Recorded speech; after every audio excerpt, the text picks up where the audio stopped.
반가 안녕하세요. 박용덕입니다. 공인중개사법 하루 3문제 기출 뽀개기 시간입니다. 아직 구독 안 하신 분들은 구독, 좋아요, 알림 설정 해주시면 감사하겠습니다.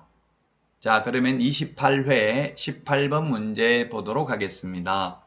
사무소 명칭에 관한 설명으로 옳은 것입니다. 1번 개업공개사가 아닌 자는 부동산 중개라는 명칭을 사용한 자는 1년 이하의 징역이나 1,000,000원 이하의 벌금에 처한다. 맞습니다. 개업공개사가 아닌 자가 공인중개사 사무소 또는 부동산 중개라는 명칭 그리고 이와 유사한 명칭을 사용하면 1년 이하의 징역이나 1,000,000원 이하의 벌금입니다.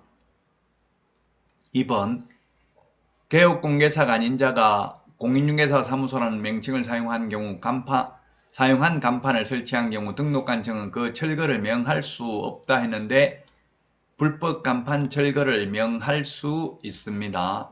그 명령을 따르지 않는 경우에는 행정대집행법에 따라 대집행할 수 있습니다.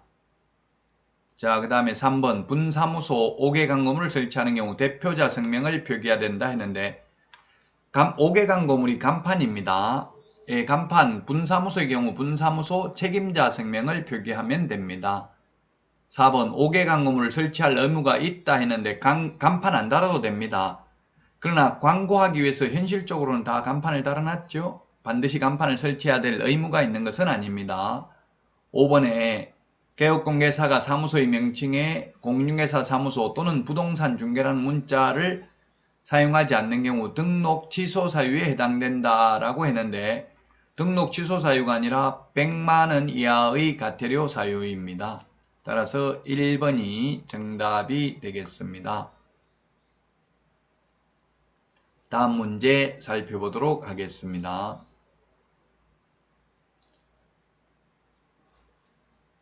전속중개계약에 관한 설명으로 틀린 것입니다.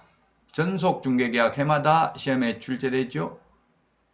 1번 전속중개계약은 국토교통부령이 정하는 서식을 사용해야 됩니다. 일반중개계약서는 구두로 말로 해도 되죠. 그 다음에 유효기간은 원칙 3개월 예외 당사자 약정입니다.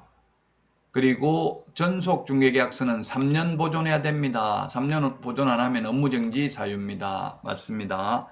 4번에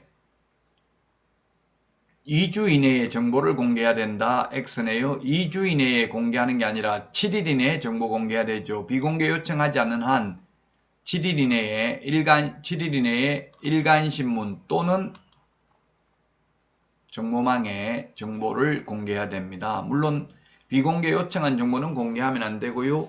의뢰인의 주소 성명 등 인적사항에 관한 정보도 공개하면 안 되죠. 7일 이내 공개가 되겠습니다. 따라서 4번이 틀렸고요. 5번 전속중개계약 체결 후 을이 공개해야 할 X부동산에 관한 정보는 도로 및 대중교통수단과의 연계성이 포함된다. 예, 그렇습니다. 입지조건, 도로 및 대중교통수단과 연계성 정보 공개해야 됩니다. 예, 우리 암기 프린터 5번에 보면은 정보 공개해야 될 내용 5번에 보면 있죠. 특상태 조건 공검 이렇게 했습니다. 그 부동산을 특정하기 위해서 필요한 사항이 되겠죠. 소재지, 면적, 지목, 그 다음에 벽면 및 도배 상태, 시설물의 상태, 입지, 환경조건, 권리관계, 공법상 이용제한, 거래 규제, 그 다음에 거래 예정금액, 공시지가도 공개해야 되고 단 임대차인 경우 공시지가 공개하지 아니할 수 있죠. 인적사항은 공개하면 안 되고요. 우리 암기 프린트 5번에 정보 공개해야 될 내용 꼭 숙지하시기 바랍니다. 정답은 4번입니다. 정보 공개는 7일 이내에 해야 된다. 2주일에 1회 이상 업무 처리 사항을 문서로 의뢰인에게 통지해야 되죠. 예, 정보 공개는 7일 이내가 되겠습니다. 자, 다음은 20번 문제 보도록 하겠습니다. 틀린 것입니다. 1번 부동산의 매각은 호가, 경매, 기일입찰, 기간입찰 세 가지 방식이 있습니다. 자, 그 다음에 강제경매를 경매 신청을 기각하거나 각하하는 재판에 대해서는 즉시 항고할 수 있고요. 즉시 항고라는 것은 불변의 기간입니다. 일주일 안에 항고해야 됩니다. 자, 그 다음에 경매 개시 결정을 한 부동산에 대하여 다른 강제 경매 신청이 있는 때에는 법원은 D의 경매 신청을 각하해야 된다. 이게 X네요.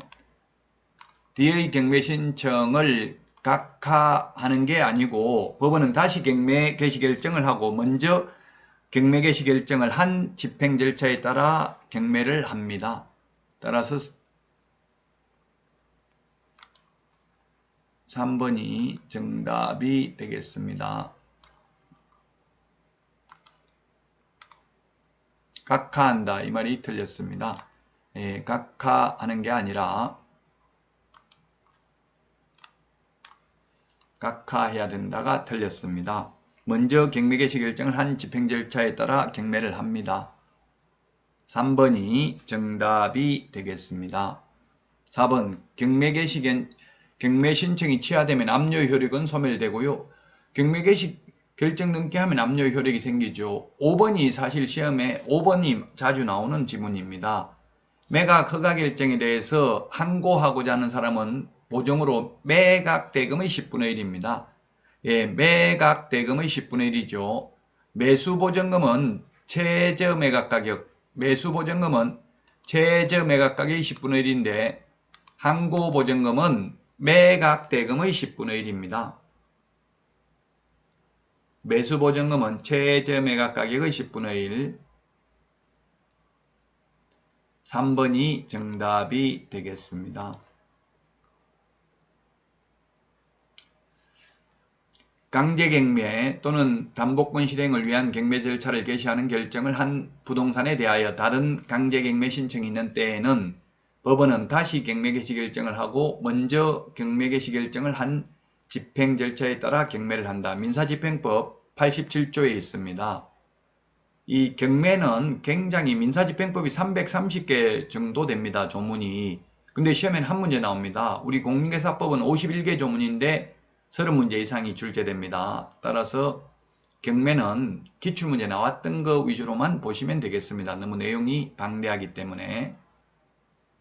여러분 많은 도움 되셨나요? 도움 되셨다면 구독, 좋아요, 알림 설정 해주시면 감사하겠습니다.